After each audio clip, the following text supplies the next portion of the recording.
itulah saya banyak nanganin orang-orang yang mau masuk Islam. Ibu-ibu yang paling banyak orang-orang mau jadi mualaf itu karena mau nikah. Jelas ya? Orang-orang paling banyak mau jadi mualaf itu karena mau nikah. Dan pada setiap orang yang mualaf karena mau nikah, gimana tanda-tandanya Ustadz? Mudah. Yang nganterin dia pasti adalah yang cewek. Ceweknya. Cowoknya biasanya mualaf, mau mualaf karena mau nikah. Lalu saya bilang gini, Mbak, Mas, sejauh pengalaman saya 95% orang yang masuk Islam gara-gara mau nikah problem. Jelas sampai di sini?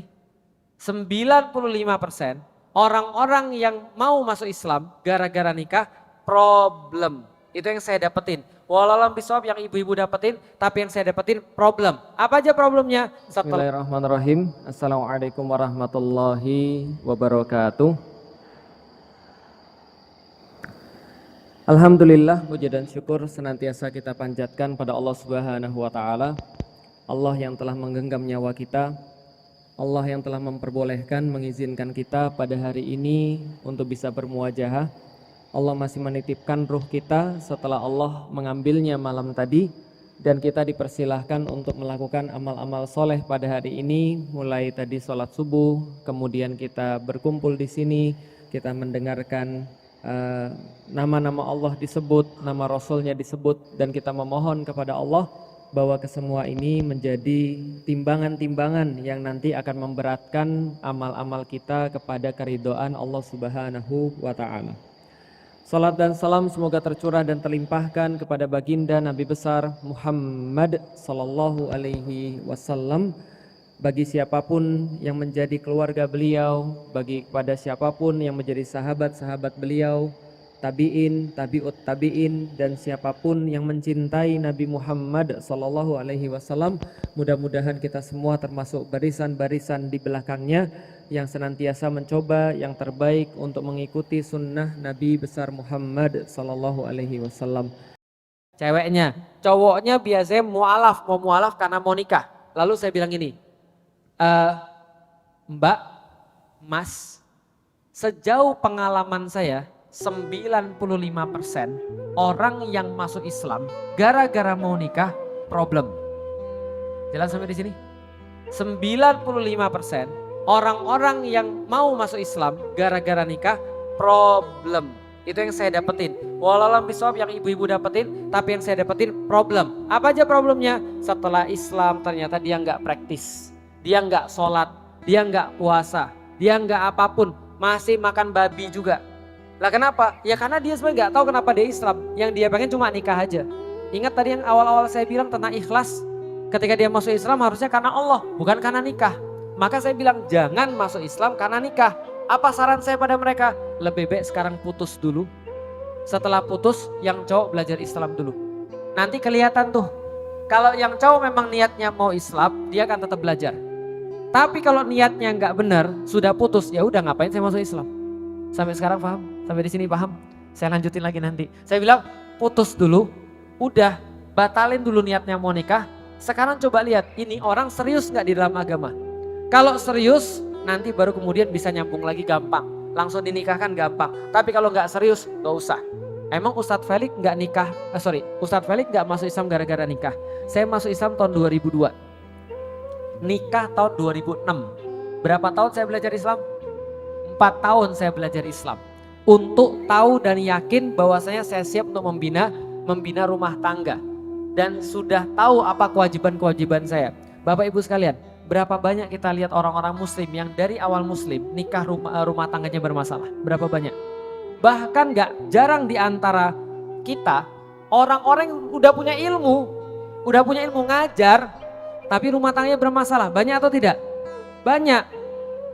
Bagaimana ceritanya ada seorang laki-laki yang laki-laki dibilang ar-rijalu qawwamuna 'alan nisa, laki-laki itu di dalam rumah tangga kayak nahkoda, dia yang memegang kendali, dia yang tanggung jawab semuanya, dia harus siap dalam keadaan apapun. Tiba-tiba bina rumah tangga gak ada pengetahuan agama, kira-kira gimana?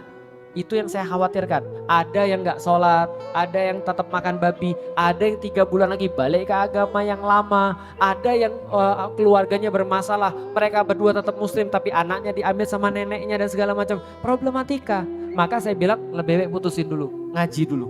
Ngaji Islam, udah tahu Islam, setelah dia ngaji Islam minimal 3 bulan atau 6 bulan dia udah ngaji Islam, baru tanya lagi, kamu firm di dalam agama Islam? Firm Ustadz. Benar-benar dalam agama Islam? Benar Ustadz. Serius? Serius. Udah punya tanggung jawab? Udah. Ya udah kalau gitu mau nikah boleh. Itu kalau saya. Tapi banyak kan nggak mau. Paham ya? Karena cinta itu buta. Belum pernah sekolah dia. Gitu kan ya, buta aksara. Nah, karena cinta itu ya orang udah cinta yang maunya langsung nikah. Karena mereka nggak mikir. Pergi saya ke Amerika. Di Amerika banyak kasus orang-orang yang nikah beda agama. Yang awalnya mereka masuk Islam lalu kemudian balik lagi ke agama yang lama. Seorang ibu-ibu bilang begini, nangis-nangis sepanjang hari. Ustadz, 13 tahun saya nikah Ustadz. Semua saya udah tercukupi Ustadz. Dulu saya memang bodoh Ustadz. Yang penting saya lihat tuh cowok bisa hidupin saya. Cowok punya kemudian rumah, punya mobil, punya biaya bulanan untuk saya. Tapi setelah 13 tahun saya nikah Ustadz, saya mending gak punya rumah, mending gak punya mobil, mending gak punya duit bulanan yang banyak. Tapi cuma satu yang saya mau lihat Ustadz. Sampai nangis-nangis. Apa yang dia bilang? Saya mau lihat anak saya dianterin bapaknya pergi sholat Jumat. Paham ya? Banyak orang tuh ketika masih muda ya pikirannya ya memang begitu.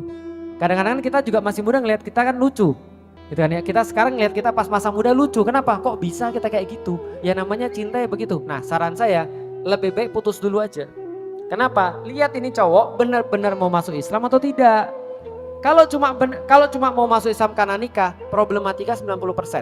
Iya 5% ada orang-orang baik sih, tapi 95% masalah. Dan jangan nyari ustadz kalau sudah ada masalah. Paham ya? Udah dikasih tahu sebelumnya, jangan. Kenapa jangan? Karena 95% masalah. Masalahnya lagi ustadz-ustadz cuma kayak bengkel. Barang sudah rusak baru dibawa ke ustadz. Pas barangnya masih bagus, ustadz tidak dilibatkan. Paham kira-kira maksud saya? Maka ini banyak problem di situ. Nah, karena gini ceritanya. Masalahnya adalah rumah tangga itu, ibu-ibu sekarang sudah berumah tangga lama kan ya? Sekarang sudah sadar kan ya bahwa rumah tangga gak bisa cuma gara-gara cinta? Sadar kan ya? Saya juga sadar ibu, sama. Begitu 3 hari saya nikah, saya udah tahu cinta itu tidak bisa untuk rumah tangga. Cinta itu untuk milih orang, untuk nyaman sama orang bisa. Tapi kalau misalnya cinta doang, gak ada agama, gak ada apapun dalam rumah tangga. Begitu sudah 3 hari, tiba-tiba kemudian dia pergi judi, gak ada cinta lagi itu udah. Atau misalnya, kalau misalnya gak ada agama, tiba-tiba suaminya bawa duit gak sebanyak yang ibu duga, yang ibu minta 500.000 per hari, dia bawanya cuma 50.000, masalah besar itu. Paham kira maksud saya? Jadi nggak bisa rumah tangga tuh cuma cinta doang. Jadi kita tuh lagi nyelamatin anak-anak kita sebenarnya. Udah jangan pacaran. Karena pacaran itu pasti yang datang adalah laki-laki, mohon maaf, laki-laki yang nggak bener. Laki-laki yang sudah buangan. Ibu-ibu tahu yang laki-laki harapin itu apa? Ibu-ibu tahu yang laki-laki harapin itu apa? Yang laki-laki harapin itu adalah fisik. Semua laki-laki itu harapannya fisik, jelas. Dan kalau dia sudah dapat fisiknya, itu perempuan sudah gak ada harganya bagi dia.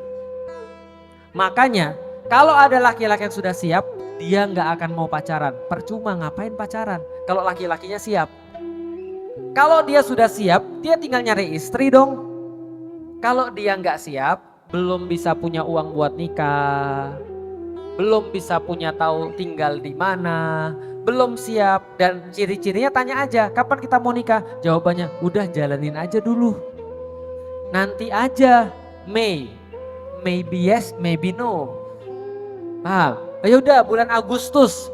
Tapi tahun berapa? Ya 2024, 2025, 2027, 2030 ya gak tahu. Nah ini orang-orang gak siap. Orang-orang gak siap, jadi gini, ada orang yang sudah siap tinggal nikah. Orang yang gak siap tapi mau dapat haknya orang nikah, caranya gimana? Pacaran. Paham sampai di sini ibu sekalian? Ibu-ibu itu punya anak cewek itu berharga. Buktinya apa? Orang sampai mau bayar loh untuk dapat kenikmatan itu. Paham kira-kira maksud saya? Orang di luar sana ada namanya escort girl. Ada namanya pacaran sewa.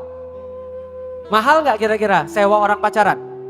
Mahal. Di sini udah mulai ada apps yang nyewa pacar. Jadi gue lagi mau nongkrong nih, belum ada gebetan, belum ada pacar. Lalu gimana caranya? Buka apps tadi, lalu buka. Nah ini cocok nih, sewanya berapa? Sewanya 1 juta per 16 jam misalnya. Kayak gitu, sampai bayar loh. Itu tandanya apa? Tandanya perempuan tuh berharga. Dan cewek-cewek tahu nggak bahwa dirinya berharga? Tahu, makanya di sosial media kadang-kadang buka-bukaan supaya dapat followers. Karena dia tahu, cowok nyari. Paham sampai di sini? Oke, kalau ibu-ibu punya anak berharga, kalau misalnya anak ini mau untuk dilepas, pastikan orangnya itu bisa bayar harganya. Lewat apa? Nikah. Nikah itu artinya komitmen. Tapi kalau cowok nggak mau punya komitmen, maunya adalah ya udahlah, yang penting kalau mau enggak. Bisa dilepas kapan aja, bisa ditinggal kapan aja. Nikah nggak usah mikir dulu. Tapi mau haknya orang yang nikah. Mau pegang tangan, mau kemudian gombal-gombalan, mohon maaf, mau untuk tidur bareng dan segala macem. Ini kan zaman sekarang nih. Gimana caranya? Pacaran solusinya. Jelas sampai di sini? Jadi kalau saya bilang gini, ada orang nyari surganya Allah, ada orang gak usah bicara surga. Saya mau suami yang baik, saya mau suami yang pintar nyari uang, saya mau suami yang sayang sama saya. Suami selingkuh mau? Mau suami selingkuh? Nah kasih tahu tuh sama anak-anak ibu-ibu sekalian, Anda pacaran itu sudah ngelatih laki-laki untuk selingkuh. Ngelatih laki-laki selingkuh. Kok bisa? Sekarang saya mau nanya, selingkuh perlu komitmen? Enggak. Pacaran perlu komitmen? Enggak juga. Yang dipacarin itu sudah dinikahin belum? Belum. Besok kalau dia sudah nikah, dia juga bisa berbuat begitu. Pacaran sama orang lain lagi. Apa salahnya? Sama aja kok. Kan gak ada komitmen juga. Bisa dipahami ya. Berarti kalau ada orang pacaran itu sudah ngelatih dapat cowok yang nggak baik. Kenapa? Ya cowok-cowok yang nggak baik itu yang maunya kayak tadi itu, melakukan tanpa tanggung jawab. Paham sampai di sini? Maka saran saya, kalau memang laki-lakinya serius, ajak dia untuk belajar Islam dulu. Setelah belajar Islam, insya Allah mudah-mudahan kita lihat dia serius atau tidak pada Islamnya. Kalau misalnya serius, baru kemudian lanjut. Kalau tidak serius, jangan lanjut. Tadi apa kata-katanya? Kalau berjodoh nanti aku akan masuk Islam. Kalau tidak berjodoh, mungkin aku akan di dalam agama yang lama ataupun segala macam. Ini termasuk bagian menurut saya yang nggak serius tadi itu. Ini kan ngasih sesuatu yang nggak pasti nih. Pertama, kita bahas dulu tentang jodoh deh. Apa yang dimaksud dengan jodoh gitu maksudnya?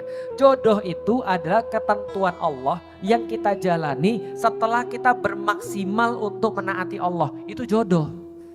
Jadi kalau kita maksiat, terus kita dapat seseorang, kita nyalainnya jodoh. Bapak ibu sekalian, Anda salah, Anda nyalain Allah. Paham kira-kira? Contoh ya, Ustadz gimana ya Ustadz ya, ini suami saya ini gak ada baik-baiknya Ustadz. Kalau ngomong kasar, kalau kemudian ngasih duit pedit, gitu kan ya. Kalau kemudian minta banyak, ngasih gak pernah, lalu kemudian dia judi pula, udah judi jualan narkoba, ngelihat cewek matanya jelalatan, kalau ada pengajian paling belakang, itu pun syukur-syukur Ustadz. Kalau ada dangdutan paling depan, nyawer lagi. Ini gak ada baik-baiknya nih suami. Pertanyaan saya, lalu kemudian saya tanya, terus gimana menurut ibu suami kayak gini? Ya gimana ya Ustadz, namanya juga sudah jodoh, namanya juga sudah takdir. Ibu yang nyari masalah tuh ya ibu. Bisa dipahami ya? Karena kenapa? Pertanyaan saya, barang kayak begini dapat di mana? Dapatnya di masjid atau bukan? Yang jelas bukan di masjid lah. Kalau di masjid ya pasti dia suka pengajian. Kalau orang suka pengajian ya nggak akan saweran insya Allah. Makanya cari ini barang dapat di mana. Lah kalau barangnya dapatnya di tempat judi, barangnya dapatnya di pinggiran jalan, barangnya dapatnya di saweran juga atau dangdutan juga. Lantas kita bilang ini kodoknya Allah, ini takdirnya Allah. Takdir yang mana? Orang Anda milih sendiri. Bisa dipahami sampai di sini? Nah, oke lah, nggak apa-apa kita salah. Jangan anak kita. Bisa dipahami kira-kira saya? Jangan sampai kita bilang kita nyalain jodoh. Oh sudah jodohnya dia sama orang ini. Bukannya kata Ustadz kemarin, jodoh itu sudah tertulis di Lauhul Mahfud. Berarti dia nikah sama yang bukan muslim juga sudah tertulis di Lauhul Mahfud. Salah paham tentang jodoh. Makanya salah paham tentang takdir. Makanya besok akan kita bahas tentang takdir. bagaimana caranya mendudukkan takdir itu yang benar. Sehingga kita nggak nyalain Allah dalam perkara-perkara yang kita salah sendiri. Bisa difahami Ibu dan Bapak sekalian? Jadi kalau saya secara pribadi, yang penting dia belajar Islam dulu, jangan sampai kemudian nikah dulu baru belajar Islam. Resikonya terlalu besar. Ingat, cowok cewek itu beda. Cowok kalau dia misalnya gagal dalam pernikahan, dia cerai dalam pernikahan, cowok itu nggak hilang apa-apa. Hari ini Felix Xiao misalnya cerai dalam rumah tangga, Felix Xiao nggak kurang apa-apa. Tetap aja sama kayak begini. Kalau cewek hilang atau kurang? Hilang dan kurang. Jelas ya? Dan orang-orang ketika nanti mau nikah lagi dengan Felix, mungkin dia nggak akan mikir apapun. Oh, dia sekarang sudah duda, ya, tapi dia duitnya banyak. Tapi dia punya mobil, punya rumah, ya nggak apa-apa. Kalau perempuan, mikir dong. Ada yang perawan, kenapa aku harus milih yang sudah, mohon maaf, yang sudah lewat orang lain dulu, misalnya. Ya itu pembahasan lain lah. Tapi maksudnya gini, kalau kita itu salah, karena kita sudah mencoba taat, itu mudah-mudahan Allah mengampuni kita. Bismillahirrahmanirrahim. Allahumma shalli ala sayyidina Muhammad wa ala sayyidina Muhammad. Bismillahirrahmanirrahim. Alhamdulillahirabbil alamin arrahmanir rahim maliki yaumiddin. Iyyaka na'budu wa iyyaka nasta'in. Ihdinas siratal mustaqim. Siratal ladzina an'amta 'alaihim ghairil maghdubi 'alaihim waladdallin. Amin. Ya Allah ya Rahman ya Rahim, kami adalah makhluk yang sering menzalimi diri kami sendiri ya Allah. Kami mengumpulkan dosa demi dosa walaupun kami tahu itu adalah sebuah dosa. Kami tahu Engkau murka dengan itu, kami tahu Engkau benci dengan itu, tapi kami kerap untuk mengerjakannya, meskipun kami tahu kami akan kembali kepada Engkau ya Allah. Ya Allah ya Rahman ya Rahim, dengan menyebut namamu yang penuh dengan kasih dan dengan sayangmu ya Allah, limpahkan kepada kami kasih dan sayangmu, ampuni dosa-dosa kami ya Allah.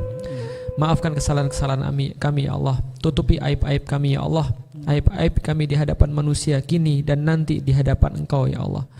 Ya Allah ya Rahman ya Rahim, sayangi keluarga-keluarga kami, sayangi istri kami, sayangi anak-anak kami, sayangi orang tua kami. Ya Allah, kami tidak bisa mampu untuk membalas jasa-jasa mereka, tapi lewat doa ini ya Allah, hanya Engkau yang mampu membahagiakan mereka di dunia dan akhirat ya Allah.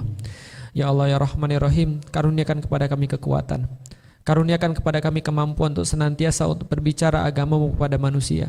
Kami tahu kami jauh daripada sempurna, kami tahu kami banyak lemahnya, namun keinginan kami adalah sangat kuat ya Allah untuk bisa menyampaikan agamamu.